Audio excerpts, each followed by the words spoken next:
Europe 1. 16h, 18h, Pascal Praud et vous. Sabrina Medjeber, Gérard Carreau, Elliott Deval, Gauthier Lebret et Olivier Guénec sont avec nous pour évoquer la guerre contre les narcotrafics. Emmanuel Macron a estimé lors du Conseil des ministres que ce sont parfois les bourgeois des centres-villes qui financent les narcotrafiquants, des propos rapportés par la porte-parole du gouvernement, Maud Bréjon. Je vous propose d'ailleurs de l'écouter, Maud Bréjon. Il a insisté sur la nécessité d'avoir une approche interministérielle, du très local à l'international, et appuyer également l'importance d'une politique de prévention et de sensibilisation, puisque, et je reprends ces mots, c'est parfois les bourgeois des centres-villes qui financent les narcotrafics. Et on ne peut pas déplorer d'un côté les morts et de l'autre continuer à consommer le soir en rentrant du travail. Eh bien, le président de la République a parfaitement raison. Et ce qui est intéressant, c'est qu'il y a un changement de paradigme, comme on dit sur la drogue. Je crois que le premier qui en avait parlé, c'est Éric Dupond-Moretti. Et il avait eu raison lorsqu'il avait dit le petit shit, il y a du sang sur les mains. Il avait dit le chichon a le goût du sang. Exactement. Donc ça, c'est nouveau parce que personne n'a jamais culpabilisé, voire criminalisé les consommateurs. Et là, il y a, parce qu'évidemment, ça devient extrêmement grave, là, il y a une petite musique et plus que cela qui monte sur le thème, il faut criminaliser, culpabiliser les consommateurs. Tant mieux. Qu'en pensez-vous ? Moi, je pense que c'est une très bonne chose. Sabrina Medjeber. Oui, mais alors, ça veut dire quoi ? On va jusqu'où ? Amende, c'est déjà prison. le cas, il y a déjà des amendes. Parce que, Prison, il va vous savez, falloir des places.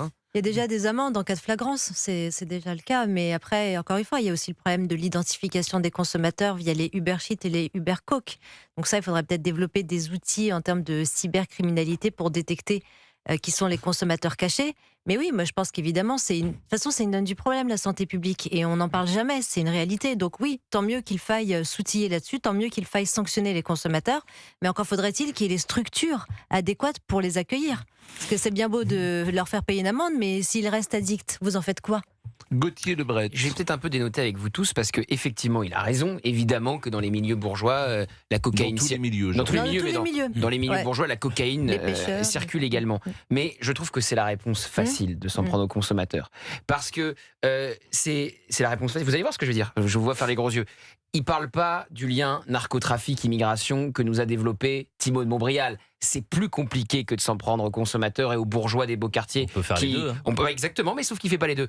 Il ne donne pas les moyens aux policiers marseillais de rentrer non seulement dans les quartiers nord, de faire des séries d'arrestations et d'assumer les conséquences de cette série d'arrestations et de cette guerre menée au narcotrafic, parce que ça ne se fera pas dans la dentelle. C'est plus compliqué que de s'en prendre aux bourgeois consommateurs. Vous voyez ce que je veux dire ? Évidemment que sur le fond, il a raison. Mais c'est la réponse simple face à un problème qui est beaucoup plus complexe, et sur des sujets plus sensibles comme le lien avec l'immigration, sur des sujets plus sensibles comme ce que ça entraînerait de faire vraiment la guerre aux narcos, là le président y répond Non, pas. mais j'entends ce que vous dites, Et mais il a ça raison, a souvent c'est vrai. été dit. Le volet de la criminalité, c'est un En problème revanche, les consommateurs étaient souvent laissés de sont assez côté. faiblards. Mais que ça soit dit, moi, André Valigny le dit c'est que ça beaucoup. soit fait en fait. Oui, Que ça soit dit, j'entends, mais- on s'en fiche, c'est que ça soit fait. Oui, mais c'était souvent dit, et effectivement, il faut aussi parler des consommateurs. Je trouve, Tant mieux. Disons qu'il parle, plutôt bien. il parle facilement des consommateurs, Oui. mais Pas Gauthier a facilement, parfaitement. on en a parlé. Non mais C'est la première en fois. tout cas, ils en parlent En avec 8 ans, une c'est plus la grande. première fois. Ils en parlent avec une Mais plus grande évidemment. décontraction, Mais évidemment. sans moins d'entraves. Mais écoutez, évidemment. Mais je suis sur le désolé de volet vous de la dire- criminalité Mais organisée qui obligerait à revoir par exemple Mais- la question des Mais frontières, évidemment. sur le lien entre l'immigration et les narcotrafics et la Oui. criminalité qui y est intrinsèque,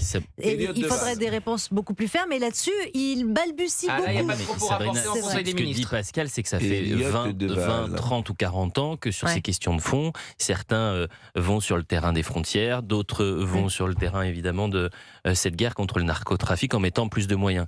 Ce que dit Pascal, et il a raison, c'est que pour la première fois, on a au plus haut sommet de l'État un président de la République qui va sur le terrain des consommateurs, parce que les premiers donneurs de leçons sont ceux parfois qui se retrouvent dans les soirées ou même au quotidien dans le C'est travail juste. et qui vont consommer de la drogue. L'amende, vous parlez de l'amende forfaitaire, c'est Thomas Bonnet ce matin, journaliste politique à CNews, Ouais. qui disait seulement une amende sur 3 Exactement. est recouvrée. Donc Recouvrée. et c'est 200 € l'amende. Donc c'est rien. Si vous Moi, je multipliez pense par que 5, l'amende, ça sera je peux vous rien. dire, ça va Mais même, calmer les autres. Moi, je pense que Et tout pourquoi ça... pas des tests ? Pourquoi vous ne faites pas des tests inopinés dans les oui. entreprises ? Pourquoi pas à l'Assemblée nationale ? Dans les gouvernements, parce que moi j'ai besoin de savoir s'il y a des drogués. Je suis plutôt d'accord avec Ça, c'est intéressant, la dernière phrase mesure. d'Elliott. Je suis plutôt d'accord. Je suis convaincu que la peine d'amende ne sera inefficace. Alors, faut quoi ? En revanche, si toute la France est au courant qu'il peut y avoir des contrôles inopinés chez les professeurs, dans n'importe quel milieu, que les gens arrivent, etc., et que tout d'un coup, par exemple, les gens arrivent dans Europe 1, et vous avez je ne sais combien de policiers, et vous êtes tenus, réquisitionnés pendant 1 heure, 2 heures, de vous soumettre à des tests, moi je ne suis pas contre ce type de... Non, mais imaginez dans un hôpital, vous êtes opéré, par exemple, et vous avez le chirurgien qui consomme... On a besoin aussi de savoir... Donc vous préférez mobiliser les policiers à Europe 1 pour faire des tests plutôt que sur les points de deal. Soyez pas caricatural. C'est ce que vous venez de dire. Mais ne soyez pas, c'est pas l'un contre l'autre. Je vous dis qu'il faut parce qu'on manque de force de l'ordre sur le terrain. Mais non. Sans doute, mais je pense que l'amende ne servira à rien. Elle ne sera pas dissuasive. Gérard Carrérou. Moi, je pense que ce n'est pas une mauvaise idée, mais c'est la faisabilité qui me paraît impossible. Je ne vois pas ce que vous dites, c'est-à-dire tout d'un coup un escadron de gendarmerie qui arrive dans un lieu et qui dit en plein studio, on arrête le 16-18. On teste tout le monde. Donc, je pense que j'ai peur que vous ayez raison. Je pense que c'est une déclaration. Alors, qu'est-ce qu'on fait ? C'est toujours pareil, qu'est-ce qu'on fait ? L'amende ne sert à rien. Arrêtons de s'attaquer aux conséquences. Il faut s'attaquer aux causes. Il y a des choses qui sont au moins aussi productives et qui peut-être même plus productives, c'est de négocier, par exemple, sous la pression avec un certain nombre d'États qui nous... Par exemple, tout le monde sait que le shit vient du Maroc, que c'est une industrie, c'est vraiment l'industrie la plus florissante du royaume chérifien, le shit, et on n'a jamais un ministre français ou a fortiori un président n'est allé discuter avec le roi du Maroc pour dire maintenant ça suffit.